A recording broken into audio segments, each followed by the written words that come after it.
it's going to bring a lot of new ideas and concepts for the future, the way things are going. There's something in between that we can do and use to whether help restoration companies with sales or plumbing companies on, bringing in more franchises or bringing in more revenue to our locations, which is offshore.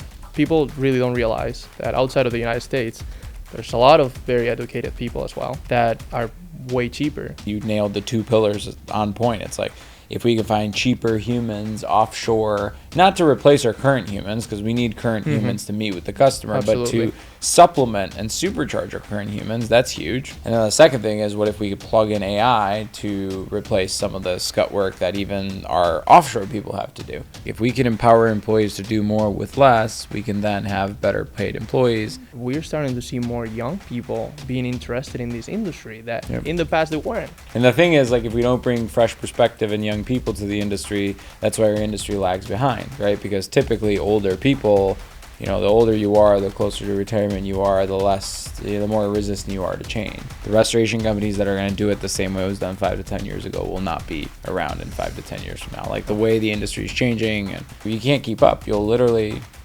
get replaced. There's a new era coming in for this industry. So exciting, especially when you see all these young people that are hungry and they come up with ideas and they have that entrepreneurial mindset. And how to attract all these people is just like keep doing things like this.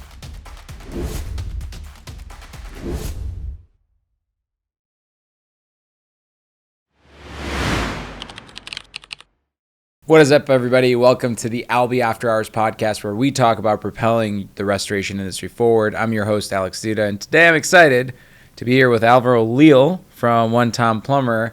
And make sure you guys stay till the end, because we're going to be talking about why AI and young people are the two things that you need to recruit to your restoration business and why you need to do that.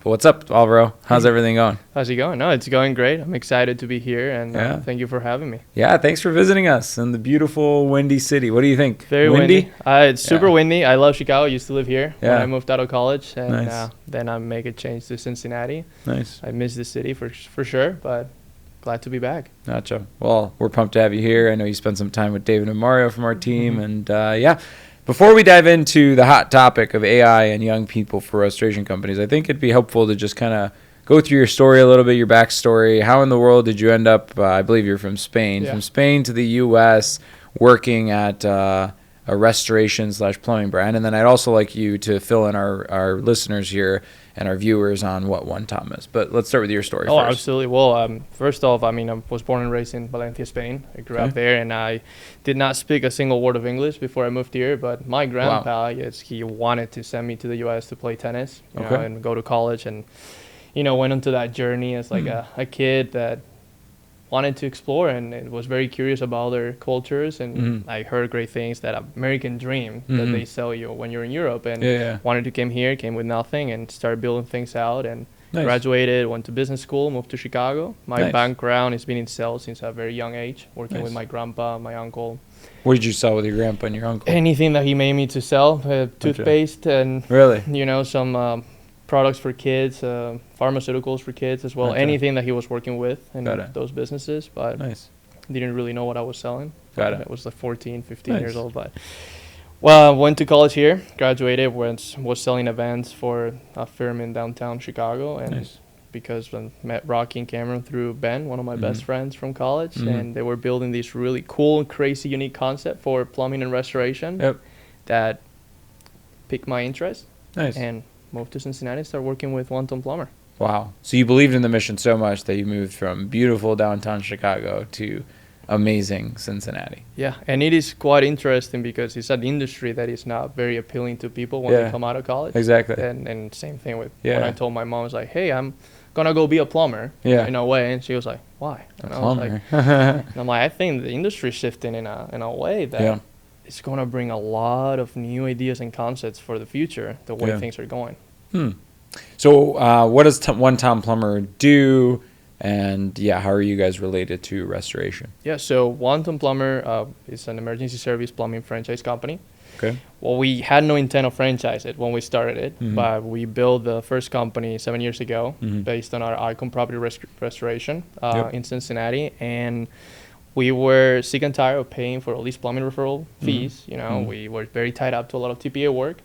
And Rocky, which you know well, is my honorary uncle, he was like, you know, I'm sick and tired of doing this. I'm going to build my own plumbing brand that is going to be so unique, fresh, and new that is going to dominate the Cincinnati market. Wow. Went with it and came out with this whole new concept of like the pink plunger, of something that unique, fresh look that the industry desperately needed. We came out with it, and we realized that we had a gold mine because it attached to your restoration company, helps you generate all these leads, refer them to your restoration. Outside of just the plumbing industry, it's a very lucrative industry itself. And decided to franchise it, and 4.5, almost 5 years later, we're in 110 locations in 28 states. Wow. That's awesome. Yeah, for those of you that are curious to hear more of Rocky's story, we actually did a podcast with Rocky. We'll put it in the show notes below. So, but interesting. So you feel very compelled and passionate about, I mean, I heard 3 things. I heard, you know, when we were talking before the show, overhead reduction via AI and offshoring. We talked about AI. And then lastly, we talked about young people and the shift that's happening within the industry. So let's tackle those 3 things. I guess they're all kind of connected. There's a shift happening within the trades. What's going on? Tell me more about like overhead and how you can reduce overhead and creative examples of what you've seen there. So what we've seen, especially with overhead, one of the things that companies they want to do, I mean, if they don't bring money in, like, what's the point of doing? That's the main objective for every single one of them. So how do we cut overhead? I mean, one of the main reasons is we got to make more than what we're actually spending on bringing all these new ways of finding revenue to your business. So one of the things that we did is start exploring AI. Because we've been hearing all these great things on how you basically you're talking to a human, but it's actually a computer. That sounds like a human. And it might be there yet for some people, it might not be there, but it sure will be a main and mandatory thing for every single business to have in the next few years. 100%. So when I was exploring all those thoughts, I was like, okay, we're almost there, but there's something in between that we can do and use to whether help restoration companies with sales or plumbing companies on, you know, bringing in more franchises or bringing in more revenue to our locations, which is offshore. Okay. So one of the things is people really don't realize that outside of the United States, there's a lot of very educated people as well that are way cheaper than hiring in the U.S. 100%. And they speak really good English, better than me too. Like I've talked to a lot of these people in the Philippines, in other countries in Asia, that I was like, oh my gosh, I've been in the U.S. for 9 years now, and your English is far more better than mine. Like, you know, we're not going to have that problem because that's a stigma of like the accents of people. Like it doesn't really sound like that person is really involved in the business. But I was quite impressed of when I started bringing people on board from the Philippines, and I have this amazing team that they're super hardworking. They're highly educated. They have even masters in business, and they even showed us new things of like bringing in business. And they even were teaching me like, you know that AI? And I was like, wow, I was actually thinking about this. So we decided to build a team for Tom-Plumber on offshore people, and they are helping not only other locations and as well dispatchers that are from offshore that understand the plumbing industry. 100%. And you know, it's been quite interesting. Now, the challenge, not the challenge, but the excitement of it is like how the AI is then going to be implemented in that as well. And what are the new things they can do? Because you guys do a lot of this stuff, and it blows my mind every single day. Yeah, I mean, I think the name of the game, if you want to lower overhead, you want to empower your existing employees so you could do more revenue with your existing infrastructure. So then you'll generate more profit. And I think you nailed the 2 pillars on point. It's like, if we can find cheaper humans offshore, not to replace our current humans, because we need current humans to meet with the customer, but to supplement and supercharge our current humans, that's huge. And I don't know what you guys are paying in the Philippines, but you can find people for $1,000 to $2,000 a month, which is, you know, and very capital efficient and even cheaper. And then the second thing is, what if we could plug in AI to replace some of the scut work that even our offshore people have to do? And if we do those 2 things, we can then get to the point where we generate way more revenue per employee. We're a lot more profitable. So and you can treat your current employees better, more benefits, and you're gonna help with employee retention. Because they're gonna want to come into work every day. They're gonna be more exciting. If you find one of the things too, because we have the in-house people as well. That you never want to get rid of those, of course, because they're your pillars and the foundation of your company. But you add these supplements from offshore at a very low cost. Yeah. They're going to be happy because they're going to be in front of customers every single day. Yeah. You're selling your product. Yeah, and if the employee can generate more revenue per employee, then the employee can get compensated better. Mm-hmm. That's why we see, like you were mentioning, your plumbers at one Tom-Plumber, make 6 figures plus, right? Some of them. Depends on the location, how many years they've been in business. But still, some people make really good money. Yeah. And what if, like, the restoration technicians can get there too, which I think at Icon they have, right? So it's like if we can empower employees to do more with less, we can then have better paid employees. We can spread the wealth. And at the end of the day, I think a lot of things, like a lot of business owners think of, growing a business is growing the employee count. Mm-hmm. It's like, no, you want to grow the revenue and the profits, and the less employees you can have for said revenue and profit, the more profitable you're going to be, the happier you're going to be, the happier the employees are going to be. Absolutely. And then especially with now the young generation, that they, with all these new things coming in with AI, new technology advancements, and all these companies jumping on board with that, I've talked to a lot of people that are like, I don't know what I want to do when I come out of college. Mm-hmm. Like it's quite interesting. And then you see, like, when we go to these shows in the industry such as Experience, Contractor Connection and whatnot, we're starting to see more young people being interested in this industry that in the past they weren't. Yep.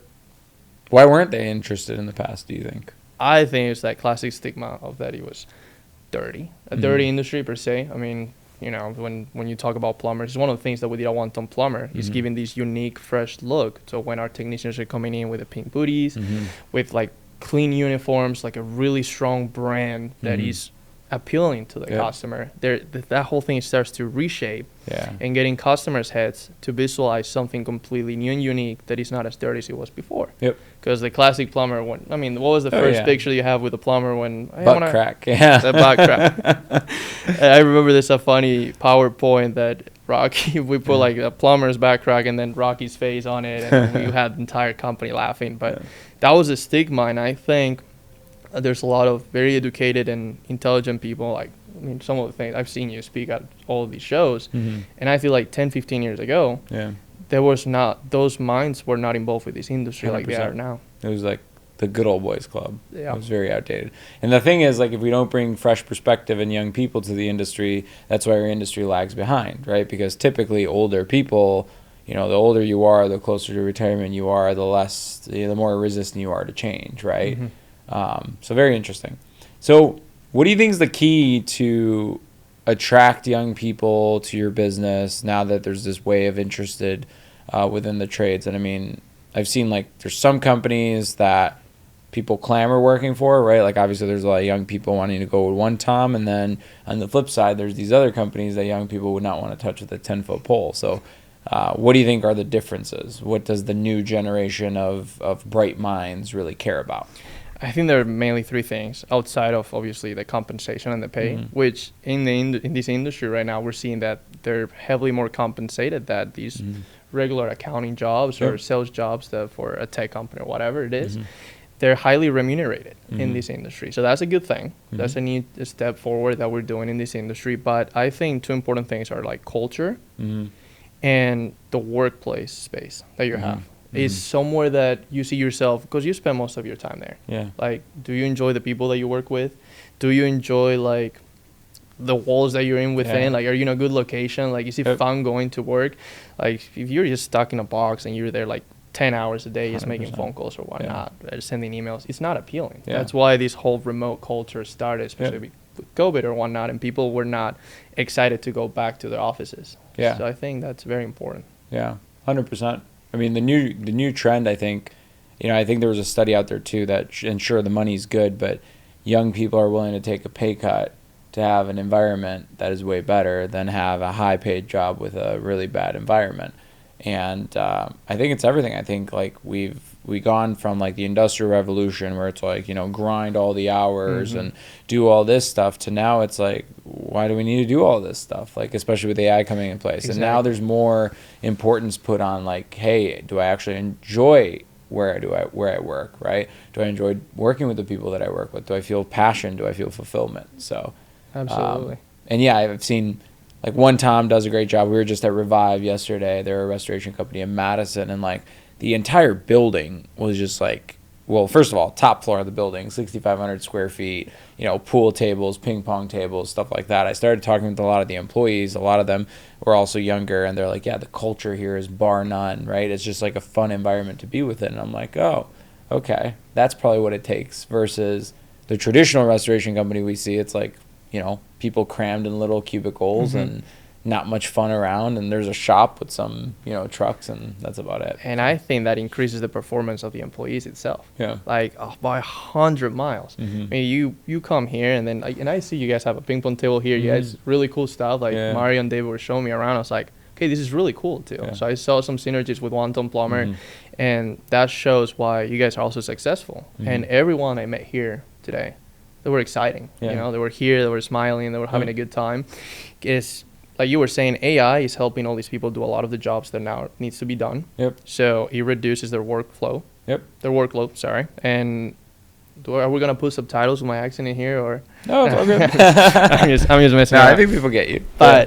But I think it's a great thing what you guys put together, and if you make someone excited to come to work, the performance is going to increase. And then you're going to give them the resources and the tools such as AI for these young people that come up with all these new ideas, but sometimes they feel shut down because there's a 50-year-old that has been doing the same thing for 30 years and they're scared of change. When that change is happening, it's going to happen, whether you jump on board now and get ahead of everybody else, or you'll wait 2 years and they're going to eat you alive. Oh, that's huge. Yeah. I mean, the restoration companies that are going to do it the same way it was done 5 to 10 years ago will not be around in 5 to 10 years from now. Like the way the industry is changing, and look at how many young sub 30 or even sub 40 millionaires there are in the restoration space. People that started literally, and look at how many 50 to 60-year-old people you get stuck at, like $500,000 to $1 million to $1.5 million of revenue, not of enterprise value, right? Like young, hungry, motivated people. The barriers of entry are super low, and I mean, restoration's an easy trade to grow a business within. Same with plumbing. It's like if you can't keep up, you'll literally, get replaced. So. Especially if you get that crew of young, hungry people, like you said, that want to grow and want to make money. They can find it in this industry. And the trades, the home service industry is going to explode in the next few years, because there's a lot of people that are not going to know, what am I going to get into? Yeah, it's the new. I mean, Cody Sanchez talks about it.